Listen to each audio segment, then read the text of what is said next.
रोक्ने हो भने देश बनाउने हो भने पाकिस्तानमा उसले गरेको थियो क्या पहिला इमरान खानले एनजिओ आइएनजिओको डोनेसन चाहिँ रोकिदिनुपर्छ यो देश है। यो त भिख माग्ने जस्तो हुन्छ। कस्तोसम्म सम्झिन्छ भनेको थियो एकजना मान्छेले मलाई अमेरिका सुनाएका थिए।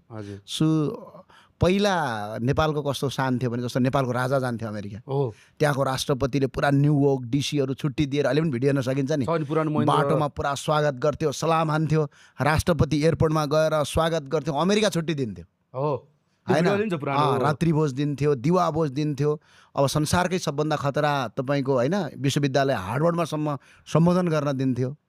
स्वयं राष्ट्रपति उभिएर बस्थ्यो, हाम्रो राजाले बोल्थे। त्यो त अहिले वीरेन्द्रको देख्न सकिन्छ नि।